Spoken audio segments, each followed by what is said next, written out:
Omnivore's Solution, Some Tips for Eating, page 331. I'll bet I know your last burning question. What now? Now what? Now that you know all that you know about the food chains we depend on, how exactly should you fill up your plate? Most of my readers have the same questions, so I've developed a handful of everyday rules to guide you through the newfound challenges and possibilities of mealtime. You can find more of them in the books I wrote after the Omnivore's Dilemma called In Defense of Food and Food Rules. My advice comes in 3 parts. Eat real food. That sounds pretty simple, but you know now it's not so easy to do. There are many things disguised as food in our supermarkets and fast food restaurants. I call them edible food-like substances, EFLS for short, and suggest you avoid them. But how do you tell the difference between real food and an edible food-like substance? Here are a few rules of thumb. 1. Don't eat anything your great-grandmother wouldn't recognize as food. Imagine she's by your side when you're picking up something to eat. Does she have any idea of what that Go-Gurt portable yogurt tube is or how you're supposed to eat it? She might think it's toothpaste.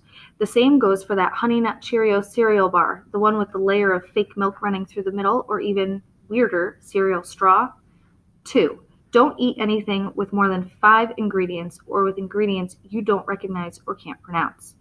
As with the Twinkie, that long ingredient list means you're looking at a highly processed product, an edible food-like substance likely to contain more sugar, salt, and fat than your body needs and very few real nutrients.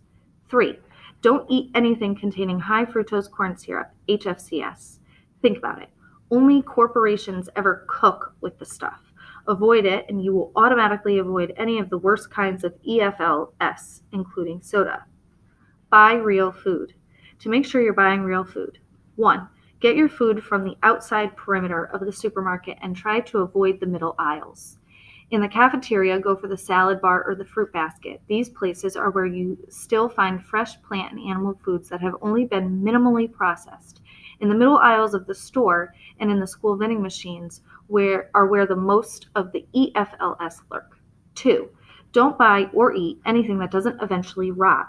A food engineered to live forever is usually full of chemicals. Food should be alive, and that means it should eventually die. 3. Shop at the farmer's market through a CSA or at a farm stand whenever you can. Get out of the supermarket, the corner deli, gas station, and you won't find those flashy fake food. 4. Be your own detective. Pay attention to where your food comes from, where those berries picked in your state or halfway around the world, and how was it grown? Organic, grass-fed, humanely raised?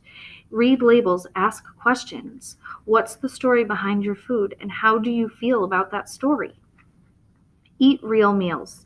How you prepare and eat food is often just as important as what you eat. So, 1. Cook. The best way to take control of your meals is to cook whenever you can. As soon as you start cooking, you begin to learn about ingredients, to care about their quality, and to develop your sense of taste. You'll find over time that when you prepare and eat real food, fast food gets boring. More of the same old taste of salt, fat, sugar in every Chips Ahoy or microwave pizza. There are so many more interesting tastes to experiment with in the kitchen and to experience at the table. 2. Garden. The freshest, best tasting food you can eat is freshly picked food from the garden. Nothing is more satisfying than to cook and eat food you grew yourself. 3. Try not to eat alone. When we eat alone, we eat without thinking, and we usually eat too much. Just think about how thoughtlessly you can put away a bag of chips or cookies in front of the television or computer or while doing your homework. Eating should be social. Food is more fun when you share it. 4. Eat socially and stop when you're full. The food industry makes money by getting you to eat more than you need or even want to. Just because they offer a supersized 64-ounce Big Gulp and 1,250-calorie 5-cup restaurant plate of spaghetti and meatballs doesn't mean that's the amount you should eat. Take back control of your portions. A normal serving size of spaghetti is about a cup and a half.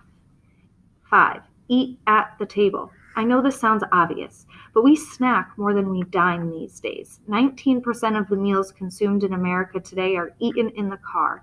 The deepest joys of eating come when we slow down and savor our food and share it with the people we love. The real meal, family and friends gathered around a table, is in danger of extinction. For the sake of your family's health and happiness, and for your own, do what you can to save it. You might be surprised how much enjoyment it can bring.